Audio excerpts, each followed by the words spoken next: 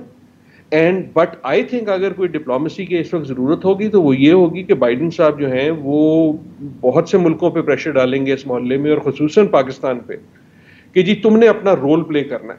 اور جب آپ سے کوئی کہتا ہے نا رول پلے کرنا ہے تو ان سے پہلے پوچھ لیں جی ہمارا رول ہے کیا. کیونکہ میرے خیال میں اس کی جو جس طرح یہ انریول ہوگا اس میں کوئی ایسا رول ایسا نہیں ہے پاکستان کے لیے جو اچھا ہو. پاکستان کو افغانستان کا خیر خواہ ہونا چاہیے. پاکستان کو جو افغانستان کے لیے وہ بہتر ڈھونڈنا چاہیے، اس لیے کہ جو افغانستان کے لیے بہتر ہوگا وہ ہی میرے خیال میں پاکستان کے لیے بہتر ہوگا. ادروائز جو ملبہ ہے وہ ہم پہ ہی پڑے گا. سر ٹوٹلی اگری ود یو. کوئی مطلب کہ میں یہ نہیں کہہ رہی کہ آپ سے کی بات سے کوئی ڈس اگریمنٹ ہے، بٹ سر ہمیشہ پرابلم تھوڑا سا یہ بھی رہتا ہے کہ کہنا جب افغانستان کے اندر بہت انسٹیبلٹی ہوتی ہے اور بارڈر کے اوپر پھر ریفیوجیز اکٹھا ہونا شروع ہو جاتے ہیں، تو پاکستان کے لیے دور رہنا یا کہنا یہ افغانستان کا مسئلہ ہے is easier said than done. بالکل، you are exactly right. Not only is it easier said than done, it is very very difficult. یہی تو میں ملبے کی بات کر رہا ہوں. دیکھیں نا جب افغانستان کو بخار ہوگا تو پاکستان چھینکے مارے گا. یہ تو طے ہے بات. جیسے آپ نے کہا کہ وہاں سے لوگ آئیں گے, آپ کا پورس آرڈر ہے, آپ کا ایک فلوئڈ ہسٹری ہے, آپ کا ڈسٹرسٹ ہے, آپ پہ امریکہ کا پریشر ہوگا. تو میں جب یہ کہہ رہا ہوں کہ جی دور رہو, تو میں یہ نہیں کہہ رہا کہ یہ آسان ہے, میں صرف یہ کہہ رہا ہوں کہ باوجود اس کے کہ یہ بہت مشکل ہوگا, باوجود اس کے کہ یہ انتہائی مشکل ہوگا, ایوری تھنگ ایلس اس گن میں پڑنے کا جو ہے نتیجہ یہ ہوگا کہ وہ اور بھی مشکل ہوگا. سو اب جو چوائس ہے وہ آسان اور مشکل کے درمیان نہیں ہے, وہ مشکل اور ناممکن کے درمیان ہے. اور میرے خیال میں ناممکن کی بات نہیں ہے. دیکھیں اگر دا رول جو ہمیں نہیں پلے کرنا چاہیے وہ یہ ہے کہ ہم پہ ہوگا پریشر, اور شاید آلریڈی آنا شروع ہو گیا. وہ پریشر یہ ہوگا کہ یار تم خیال رکھنا ذرا, لیکن دیکھیں ہمارے پاس نہ ہماری اوقات ہے خیال رکھنے کی, اور نہ ہی ہماری پرائیورٹی ہے خیال رکھنے کی. ہم خیال اگر رکھیں گے تو اس لیے رکھیں گے کہ ہمیں اپنی انٹرسٹ ہے کہ افغانستان میں انسٹیبلٹی, افغانستان میں وائلنس کا مطلب ہمیشہ یہ ہوتا ہے کہ پاکستان میں انسٹیبلٹی, پاکستان میں violence. That should be the reason. تو you are exactly right, you are exactly right. لیکن ہمیں جو پلے نہیں کرنا چاہیے وہ یہ کہ یار اس سے ہمیں کیا مل سکتا ہے, کیونکہ ہمیں سر دردی کے علاوہ اس میں کچھ نہیں مل سکتا.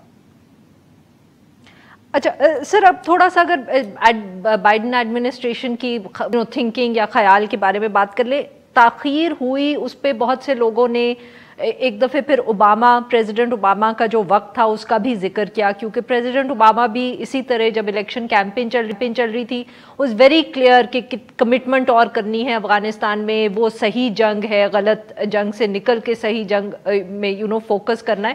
بٹ ان کو بھی بہت وقت لگا شروع کے اندر یہ سمجھنے میں اور یہ فیصلہ کرنے میں کہ آخرکار انہوں نے افغانستان میں کرنا کیا ہے. اور آئی ایم شیور آپ نے بھی وہ ساری ڈبیٹ دیکھی ہوگی, اس کے بعد بہت ذکر آیا کہ اسٹیٹ ڈپارٹمنٹ کی کیا پوزیشن تھی, پینٹاگون کی کیا پوزیشن تھی, اور کس طرح فائنلی فیصلہ ہوا. ڈو یو تھنک کہ اگلے یہ جو 3-4 مہینے ہیں 9/11 تک, کیا ہم اس کا کوئی کسی قسم کا ایک ریپیٹ دیکھ سکتے ہیں؟ کیا ایک دفعہ پھر پینٹاگن جو ہے وہ قائل شاید کر لے جو بائیڈن کو کہ اس ودرول کو وہ سلو کر دیں, ایک دفعہ پھر کچھ نہ کچھ فوجی وہ رکھیں افغانستان کے اندر؟ بالکل بالکل. ایک تو چیز 100% 100% یہ ہے کہ یہ ڈبیٹ ختم نہیں ہوئی, یہ ڈبیٹ چلے گی. اگر وہ 9/11 کو جو ہے وہ باہر نکلتے بھی ہیں تب بھی اب سے لے کے تب تک بہت سی ڈبیٹ چلیں گی. اور ایک ڈبیٹ جو بڑی اہم جس کا آپ نے ذکر کیا ہے وہ ہے ڈیفنس اور فارن آفس, جس کو ہم اسٹیٹ اور پینٹاگن کہتے ہیں, ان کے مابین. لیکن ایک اور ڈبیٹ کی بھی جو ہے نا جس میں چھریاں نکل آئی ہیں, اور وہ جو ہے وہ ایک دوسری ڈبیٹ ہے ریپبلکن اور بائیڈن کی, اور ایک تیسری ڈبیٹ ہے جو شروع ہو رہی ہے ڈیموکریٹ پارٹی کی اور بائیڈن کی, کیونکہ ڈیموکریٹ پارٹی میں بھی بہت سارے ایسے ہیں جو اس قسم کا پورا وڈرال نہیں دیکھنا چاہتے. تو یہ اگر جو ڈیلے ہوئی ہے وہ اس لیے نہیں ہوئی کہ وہ بھول گئے تھے, وہ ڈیلے یہ ہوئی تھی کہ ان کی اپنی جو پولیٹیکل بساط ہے وہ آسان نہیں ہے. انہوں نے جن لوگوں کو خوش کرنا ہے, جن پولیٹیکل مینجمنٹ کرنی ہے, وہ بہت بہت مشکل ہے. ان ایڈیشن ٹو کہ یہ جو آپ نے بات کی کہ جو فارن آفس والے ہیں ان کا موقف فرق ہے, جو پینٹاگن والے ہیں, جو فوج والے ہیں, امریکن فوج والے ہیں, ان کا موقف فرق ہے. اور میں نے جو سب سے پہلے بات کی تھی کہ افغانستان سے نکلنا جو ہے وہ زیادہ مشکل ہوتا ہے. اگر if I was betting تو صرف اگر بائیڈن نے کہہ دیا کہ جی میں جا رہا ہوں 9/11, اس کا یہ مطلب نہیں ہے کہ آپ ہر بیٹ لگا لیں گے جی وہ چلی جائیں گے. many a slip between the cup and the lip, یہ اس قسم کی باتیں ہم نے پہلے بھی سنی ہے. اس کا یہ مطلب نہیں ہے کہ he is not serious about it. I think he is serious about it. لیکن کیا وہ اس کو pull off کر سکیں گے؟ That is a question mark. کیا اب سے اس تک جو ہے اس کی ڈیفینیشن پھر چینج ہو جائے گی کہ ہاں جی ہم جا رہے ہیں, لیکن جانے کا مطلب یہ ہے کہ ہم تھوڑے سے پیچھے سامان چھوڑ کے جائیں گے؟ یہی ڈیبیٹ ہوگی نا. So what I am seeing is کہ یہ ایک طویل دورانی ہے, کہ یہ ٹیسٹ میچ ہے, ون ڈے نہیں ہے. اور ڈاکٹر صاحب اس کے اندر یہ بھی ایک مطلب کہ پاسبلٹی ہے کہ جو وہ ڈرون وارفیئر تھا یا جو ایئر سٹرائکس تھیں وہ ایک دفعہ ہمیں پھر اس طرح بڑھتی ہوئی نظر آئیں جیسے ہم نے پریزیڈنٹ اوباما کے نیچے دیکھی. یہ عارفہ آپ نے بڑا اچھا پوائنٹ اٹھایا ہے. سچی بات یہ کہ میں نے ابھی نہیں سوچا تھا یہ. I think what you are exactly right. دیکھیں نا, جانے کا ایک مطلب یہ بھی ہو سکتا ہے, جانے کا مطلب امریکہ کے لیے یہ ہے کہ یار ہمیں اپنے فوجی مانی چاہیے. اور جیسے اوباما صاحب کے دور میں ہوا تھا کہ اچھا فوجی نہ رکھنے کا پھر طریقہ یہ ہے کہ جنگ جو ہے اس کو ایک اور پیراہے میں لے آؤ اور اس کو ایک اور طریقے سے لڑو. سو اس قسم کا اگر ہوتا ہے اور اس کی جو امپلیکیشن ہے پاکستان پہ وہ اور زیادہ ہے. So I had not thought of this frankly speaking, لیکن I think you are right کہ اگین ان دس آرگومنٹ جو ہم دونوں کر رہے ہیں کہ یہ ابھی ایک جو فیصلہ ہوا ہے یہ ایک پہلی موو ہے. دیٹ ڈزنٹ مین کہ بائیڈن صاحب سیریس نہیں ہے, سیریس ہیں. میرے خیال میں بائیڈن صاحب جانا چاہتے ہیں. سوال یہ ہے کہ کیا وہ پولیٹیکلی جا سکیں گے, بوتھ اپنی اسٹیبلشمنٹ کے ساتھ meaning foreign office and defence, and اپنی سیاسی پارٹی کے ساتھ میننگ بوتھ اپنی پارٹی اور جو ٹرمپ صاحب کی پارٹی ہے. جی ڈاکٹر صاحب very quickly the last question, کیونکہ پریزیڈنٹ بائیڈن نے اپنی جو تقریر کی تھی جب اعلان کیا تو انہوں نے انڈیا کا بھی ذکر کیا. Again it's a bit of a stretch, but کیا ہم یہ اس کے بارے میں بھی سوچ سکتے ہیں, ایکسپیکٹ کر سکتے ہیں کہ ونس اگین امریکہ کا تھوڑا سا پریشر آئے گا کہ انڈیا پاکستان کے تعلقات بہتر ہو سکیں تاکہ افغانستان کے اوپر توجہ بھی رہے اور اس کو ایز یو نو وہ پراکسی نہ استعمال کیا جائے؟ میرے خیال میں آئے گا, یقیناً آئے گا, اور مجھے تو لگتا ہے شاید آنا شروع ہو گیا ہے کہ آج بھی آپ سن رہے ہیں کہ جو آپ کو یو اے ای وغیرہ کہہ رہا ہے کہ جناب بڑی اچھی بات ہے, باتیں شاتیں کرو, تو شاید یو اے ای کو بھی کہیں سے فون شون آیا ہو, لیکن امریکہ کو بھی آئے گا. لیکن میں مسکرا اس لیے رہا تھا کہ امریکہ نے پچھلے کچھ مہینے میں جو پاکستان سے ایک کوئی خفگی کا اظہار کیا ہے کہ جناب کلائمیٹ کانفرنس پہ نہیں بلایا, یا جب کیری صاحب آئے تو وہ انہوں نے بنگلہ دیش اور انڈیا گئے, پاکستان نہیں آئے, تو اس سے مجھے کوئی تعجب ہوتا ہے کہ اگر یہ سب کچھ پکڑا تھا تو شاید پھر پاکستان سے دوستی جو تھی وہ تھوڑی پہلے شروع کر دینی چاہیے تھی, کیونکہ اس وقت تو بائیڈن صاحب جب سے آئے ہیں کچھ ایسا لگا ہے کہ اتنی شاید گرم جوشی نہیں ہے. لیکن میرا بھی یہی خیال ہے کہ اب آپ کو گرم جوشی بھی نظر آئے گی, اور اگین وہ اب ناؤ پاکستان جو ہے امریکہ کے لیے ایک رول ادا کر سکتا ہے امریکہ کی نظر میں, اس لیے اس قسم کی چیزیں آئیں گی. ایک جملے کی اگر اجازت ہو, کیونکہ آپ نے بات کی اور پھر وہ گفتگو میں نہیں آئی, ہم بائیڈن صاحب کی بات کر رہے ہیں لیکن طالبان کی بات کرنا بھی ضروری ہے. سوال یہ صرف نہیں ہے کہ بائیڈن صاحب کیا کریں گے, سوال یہ بھی ہے کہ طالبان اب کیا کرے گا, because clearly Taliban is wounded. وہ ان کو یہ طریقہ کار پسند نہیں آیا کیونکہ ان کی اہمیت نہیں رہی ویسی جو ٹرمپ صاحب کے زمانے میں تھی. گفتگو وہ تو صحیح ہے سر, بٹ اہمیت تو اشرف غنی صاحب کی بھی نہیں رہی, بٹ وہ تو اب بالکل ریلیونٹ ہو گئے ہیں. Anyway thank you so much sir, آپ نے ہم سے بات کی. نہ لیتے ہیں ایک چھوٹا سا بریک.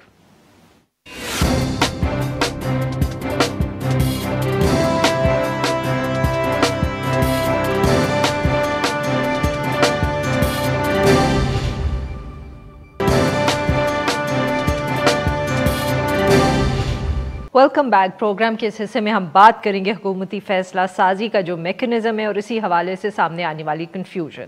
آج ہی فواد چودھری صاحب کو وزیر اعظم عمران خان کی طرف سے وزارت اطلاعات و نشریات کا قلم دان جو ہے وہ ایک دفعہ دوبارہ دینے کی خبر سامنے آئی ہے. کافی دیر سے اس پہ بات ہو رہی تھی, ذرائع سے یہ خبر سامنے آ رہی تھی, بٹ آج کچھ کنفرم ہو گئی ہے. 3 سال کے اندر اس وزارت کے اندر یہ چوتھی مسلسل تبدیلی ہے, جبکہ فواد چودھری صاحب کے حصے میں یہ وزارت جو ہے وہ دوسری دفعہ آئی ہے. اس سے قبل 2018 کے اندر بھی وہ اطلاعات کے ہی وزیر لگائے گئے تھے. اس کے بعد یہ وزارت ان سے لے لی گئی تھی, ان کو سائنس اینڈ ٹیکنالوجی دی گئی تھی. 2 اور لوگ ان کے بعد یہاں آئے اور چلے گئے. اسی طرح وزارت خزانہ کو بھی اگر دیکھا جائے تو اس میں بھی 3 بار تبدیلی آ چکی ہے. اسد عمر صاحب, اس کے بعد حفیظ شیخ صاحب, اور اب حماد اظہر صاحب فائنانس منسٹر تو ہیں, مگر بات ہو رہی ہے مسلسل کہ شوکت ترین صاحب کو وزیر خزانہ لگایا جائے گا. اس کے ساتھ ساتھ وفاقی وزیر داخلہ شیخ رشید صاحب اور مشیر داخلہ شہزاد اکبر صاحب کے درمیان بھی اختیارات کی جو تقسیم ہے, اس کے اوپر جو تنازع ہیں یا بحث ہے, اس کے حوالے سے بھی بات ہو رہی ہے. دوسری طرف وفاقی وزیر برائے توانائی عمر ایوب صاحب اور معاون خصوصی برائے پیٹرولیم تابش گوہر صاحب کے درمیان بھی اختلافات کا ذکر ہو رہا ہے. دعویٰ یہ کیا جا رہا ہے کہ وزارتوں کے اندر بار بار جو تبدیلی آتی ہے یا 2 ہی افراد جو ہے وہ ایک وزارت کو دیکھ رہے ہیں, اس کی وجہ سے فیصلہ سازی جو ہے اور گورننس متاثر ہو رہی ہے. اس اہم ایشو پہ بات کرنے کے لیے آج ہمارے ساتھ موجود ہیں ڈان اخبار اسلام آباد کے ریزیڈنٹ اور ان فوکس پروگرام جو ڈان نیوز کا ہے اس کے میزبان فہد حسین صاحب. ویلکم ٹو دی شو فہد صاحب. فہد صاحب, آپ نے اس حوالے سے آج ایک بہت تفصیل سے انالیسز لکھا ہے کہ یہ ون آف دا ریزنز جو اتنی کنفیوژن ہے یا فیصلے اچھی طرح ہو نہیں پا رہے یا پالیسیز جو ہیں وہ امپلیمنٹ نہیں ہو رہی، اس کی وجہ یہ سب کوئکلی چینجنگ پیپل اور دوسرا جو اختیارات کی جنگ ہے. کتنا سیریس ہے سر یہ مسئلہ؟ کیا ہم کہہ سکتے ہیں کہ it's limited to a few ministries, یا آپ کے خیال میں جو آپ نے سارے اگزامپلس دیے وہ ہم نے کوٹ بھی کیے، اس کے علاوہ بھی جو وزارتیں ہیں ان میں اسی قسم کے مسائل ہیں؟ شکریہ عارفہ. دیکھیے میرے خیال یہ جو ہے یہ بڑا سیریس ہے، اور اس کی جو سیریسنس ہے وہ صرف اس چیز سے ریفلیکٹ نہیں ہوتی کہ وہ کتنی منسٹریز میں ہو رہا ہے، وہ اس کا ایک پہلو ہے اور اس پہ بھی ہم بات کر لیتے ہیں. لیکن اس کا دوسرا پہلو یہ ہے کہ یہ ایک عکاسی کرتا ہے اس گورنمنٹ میں فیصلہ سازی کس طریقے سے ہو رہی ہے اور گورننس کا جو طور طریقہ ہے وہ کیا ہے. دیکھیے کارپوریٹ ورلڈ میں یا جہاں بھی مینجمنٹ پڑھائی جاتی ہے، گورنمنٹ بھی ایک طرح کی مینجمنٹ ہی ہے، مطلب ہے اس سے مینجمنٹ تو اور کوئی ہوتی نہیں. وہاں یہی بتایا جاتا ہے کہ جو چند ایک اہم اصول ہیں وہ یہ ہے کہ جو آپ جس کو ذمہ داری دیں اس کو پوری ذمہ داری دیں، اس کو پھر اس کو اکاؤنٹیبل رکھیں. جو جاب ڈسکرپشن ہے وہ بالکل کلیئر ہونا چاہیے. 2 یا 3 لوگوں کے درمیان جو ان کی ذمہ داریاں ہیں ان میں اوور لیپنگ نہیں ہونی چاہیے. یہ تو بالکل ایک بنیادی اصول ہے اچھی مینجمنٹ کے.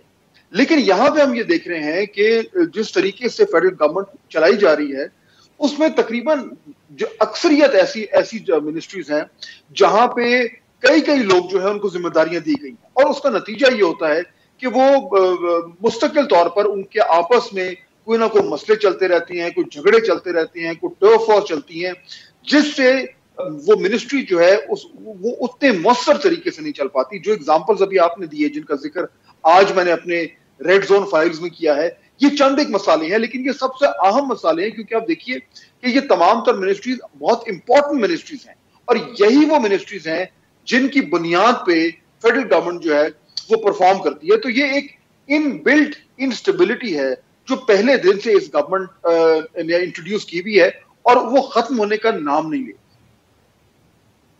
اچھا فہد صاحب، جنرلی جب بھی عمران خان صاحب کی حکومت کی بات کی جاتی ہے، چاہے وہ میڈیا کے اندر ہو چاہے وہ اپوزیشن کی جماعتیں ہوں، تو وہ ہمیشہ ان کے اوپر نااہل ہونے کا الزام لگاتے ہیں، اور یہ میرے خیال میں ایک ایسا الزام ہے جو اب سیاست کا حصہ بن چکا ہے. پی ٹی آئی کے لیے اس الزام کو بالکل رد کرنا بہت مشکل ہے. مگر آپ کی باتوں سے یہ لگ رہا ہے کہ شاید مسئلہ جو ہے وہ اتنا نااہلیت کا نہیں ہے جتنا کہ یہ اس طرح کی ڈیسیجن میکنگ کا ہے جو صرف اس کے لیے ہم صرف ایک انسان کو ذمہ دار ٹھہرے، اور وہ ہے عمران خان صاحب. کہ شاید باقی ٹیم کا اتنا مسئلہ نہیں ہے یا اتنی کمزوری نہیں ہے. We are talking about the fact کہ وزیر اعظم جو ہیں وہ ٹیم کو سیٹل ہونے نہیں دے رہے، یا وہ لوگوں کو اس طرح کے اختیارات نہیں دے رہے جس میں وہ کام دکھا سکے. دیکھیے میرے خیال میں یہ اس کا ایک پہلو ہے. یہ بات اگر ہم یہ کہیں کہ نہیں تمام تر جو وجہ ہے کہ یہ نااہلی کا ذکر بار بار ہوتا ہے وہ صرف یہ ہے کہ ایک شخص جو ہے جو کہ وزیر اعظم میں وہ صحیح فیصلے نہیں کرے اور باقی ان کے بڑے زبردست لوگ ہیں جو سب بالکل کام ٹھیک کریں، ایسا بھی نہیں ہے. یعنی اس کے مختلف لیولز ہیں جو غلط طریقے سے گورنمنٹ چلائی جا رہی ہے. لیکن اس میں یہ جو اینگل ہے جس کا آپ نے ذکر کیا، یہ ظاہر بات ہے آپ اس کو ڈینائی تو نہیں کر سکتے کیونکہ ٹیم تو کپتان نے بنا دی.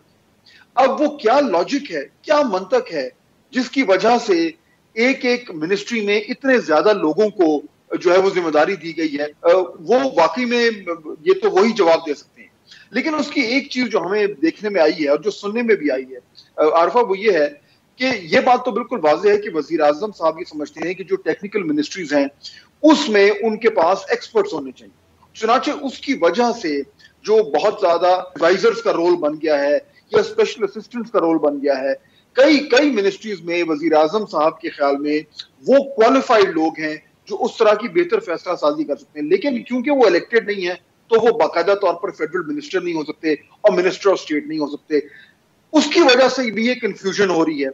اینڈ ممکن ہے کہ لاجک ٹھیک ہو لیکن پریکٹیکلی جس طریقے سے منسٹریز چل رہی ہیں اور یہ جو جھگڑے ہو رہے ہیں اور جو پرابلمز ہو رہے ہیں اور یہ جو ڈویژن آف لیبر اس طریقے سے نہیں ہو پا رہا کیونکہ اس میں کلیئرٹی نہیں ہے، اس کی وجہ سے جو نیت جو بھی ہو اس کا آؤٹ کم وہ نظر نہیں آ رہا جس سے ہم کہہ سکیں کہ اس سے معاملات جو ہیں وہ بہتر ہوئے. اچھا فہد صاحب یہ بتائیے گا کہ یہ جو آبویسلی بات ہے جس طرح آپ نے اتنی تفصیل سے لکھا، کہیں نہ کہیں پاکستان تحریک انصاف کے اندر بھی یہ گفتگو ہوتی ہے؟ I mean, this is a question کہ کیا یہ گفتگو پاکستان تحریک انصاف میں ہوتی ہے؟ کیونکہ obviously وہاں بھی کچھ لوگوں کو یہ نظر آنا چاہیے، اور اگر ہوتی ہے تو کیا وزیر اعظم صاحب تک یہ کمیونیکیٹ ہو رہی ہے کہ نہیں؟ دیکھیے عارفہ، یہ گفتگو بالکل ہو رہی ہے، اور خاص طور پہ جو اہم منسٹریز ہیں یا جو کیٹیگری اے منسٹریز ہیں یا جو کیٹیگری بی منسٹریز ہیں، ان میں بالکل بات ہو رہی ہے، کیونکہ لوگوں کو نظر آ رہا ہے اب جہاں پہ 2-3 لوگ جو ہیں ان کو ذمہ داریاں دی گئی ہیں، وہ ظاہر بات ہے ان کو یہ احساس ہوتا ہے کہ اس طریقے سے کام نہیں کر پا رہے. جہاں پہ فیڈرل منسٹر جو ہے اس کے نیچے ایڈوائزر ہے یا اسپیشل اسسٹنٹ ہے اور بہت سارے ذمہ داریاں اس کو دی گئی ہیں، ظاہر بات ہے وہ فیڈرل منسٹر یا منسٹر آف اسٹیٹ ہے، وہ شکایت تو کرے گا، یا اگر وہ شک نہ کرے تو وہ بڑبڑ تو کرتا ہے کہ دیکھیے میرے ہاتھ تو بندھے ہوئے ہیں. پبلکلی تو اس کے جواب دہ ہونا ہوتا ہے کیبنٹ میں. اسی طریقے سے کئی ایسی جگہیں ہیں جہاں پہ اسپیشل اسسٹنٹ یا ایڈوائزر نہ ہو، لیکن بار بار یہ کہا جا رہا ہے کہ جناب کوئی اور شخص آ رہا ہے یا ان کا جو ذمہ داری ہے وہ تبدیل ہونے جا رہی ہے. جس طرح کی اگزامپل ہے فائنانس کا ایگزامپل بھی آپ نے دیا، میں نے بھی اس پہ لکھا ہے، یا اور بہت ساری منسٹریز ہیں جہاں پہ کئی بار تبدیلیاں ہو چکی ہیں. تو یہ جو کانسٹنٹ ری شفلنگ ہو رہی ہے، اس سے لوگوں کو احساس ہو رہا ہے کہ پرابلم ہے، لیکن کیا یہ تمام تر فیڈ بیک وزیر اعظم تک جاتا ہے؟ یعنی کہ میرے پاس کوئی یہ تو وزیر اعظم ہی جواب دے سکتے ہیں، لیکن یہ تو ممکن نہیں ہے کہ یہ چیزیں ان سے ڈھکی چھپی ہوں. کوئی منطق ہوگی وزیر اعظم صاحب کے پاس، ہے ممکن ہے، لیکن جب تک اس منطق کے نتیجے میں بہتر گورننس سامنے نہ آئے تو شاید اس پہ نظر ثانی کرنے کی ضرورت ہو. تو فہد صاحب یہ بتائیے گا، تو پھر اب اتنی جو بات ہو رہی ہے، اتنی تفصیل سے آپ نے لکھا بھی، بٹ ابھی ہم ایکسپیکٹ کریں کہ اور بھی وزارتوں کے اندر تبدیلی ہوگی؟ بیکاز اس وقت خبر تو یہی گرم ہے کہ فواد چودھری صاحب کا تو فیصلہ جو ہے وہ صرف ایک ہے، اس کے علاوہ بھی کچھ کی منسٹریز جو ہیں وہ شفل کی جائیں گی. تو کیا دس ول اگین آئی مین آپ کے خیال میں یہ کوئی آخری شفل نہیں ہوگا؟ کیونکہ جو بھی ہے حکومت کا یا پاکستان تحریک انصاف کا یہ مزاج ہے کہ یہ ہمیں آنے والے دنوں میں پھر نظر آتا رہے گا اس طرح کا ماحول اور اس طرح کے فیصلے. دیکھیے اگر آپ پھر 2-2.5 سال میں جس طریقے سے یہ گورننس ہوئی ہے، چاہے وہ اسلام آباد میں ہو یا لاہور میں ہو خاص طور پر، تو وہاں پہ تو آپ کو نظر آ رہا ہے کہ ری شفلنگ بڑی تیزی سے ہو رہی ہے، وہ کابینہ کے حوالے سے ہو یا وہ جو انتظامی بنیادوں پر ہوتی ہے. آئی جیز کتنے چینج ہوئے ہیں، سیکرٹریز کتنے چینج ہوئے ہیں. مسئلہ یہ ہے کہ جب بھی یہ احساس ہوتا ہے گورنمنٹ میں کہ جی ہم سے گورننس نہیں ہو رہی یا ہم پرفارم نہیں کر پا رہے یا ہماری کارکردگی جو ہے وہ اس لیول تک نہیں آ رہی کہ لوگ جو ہیں وہ یہ کہہ پائیں کہ حکومت جو اچھا کام کر رہی ہے، تو اس کا نتیجہ یہ ہوتا ہے کہ وہ لوگوں کو تبدیل کرنا شروع کر دیتے ہیں. اور یہ ہمیں بار بار نظر آ رہا ہے آفیشیل لیول پر بھی اور پولیٹیکل لیول پر بھی. لیکن ایشو یہ ہے کہ اتنی زیادہ تبدیلیوں کے بعد بھی وہ مسئلہ ہے وہ جوں کا تو. تو شاید یہ وقت آ گیا سوچنے کا کہ مسئلہ کہیں اور ہے. وہ ایکچوئل مسئلہ کیا ہے، اس پہ میرے خیال میں حکومت کو تھوڑا سا ٹائم صرف کرنا چاہیے سوچنے. لیکن اگر آپ ٹریک ریکارڈ دیکھیں تو مجھے تو لگ رہا ہے کہ یہ جتنا پریشر بڑھے گا آنے والے دنوں میں، جیسے ویسے الیکشن قریب آئیں گے اور اگر یہ کارکردگی اس طریقے سے سامنے نہ آئی تو مزید چینجز ہوں گے. اور جتنے عرفہ چینجز زیادہ ہوتے ہیں اتنا زیادہ وہ انسرٹنٹی جنریٹ کرتی ہیں، اتنے لوگ زیادہ انسیکیور ہوتے ہیں اور اتنا زیادہ ان کی پرفارمنس جو ہے اس پہ ایک منفی اثر پڑتا ہے. تو یہ ایک وشس سائیکل بن گیا ہے اور میرے خیال میں پاکستان تحریک انصاف کی قیادت کو یہ سمجھ نہیں آ رہی کہ اس وشس سائیکل سے نکلا کیسے جائے. بہت بہت شکریہ فہد صاحب، آپ نے ہم سے گفتگو کی. ناظرین ایک چھوٹا سا بریک، اور جب ہم بریک سے واپس آئیں گے تو ہم بات کریں گے پاکستان تحریک انصاف کا جو فورن فنڈنگ کیس ہے اور اس حوالے سے جو تازہ ترین ڈیولپمنٹس ہوئی ہیں. Stay with us.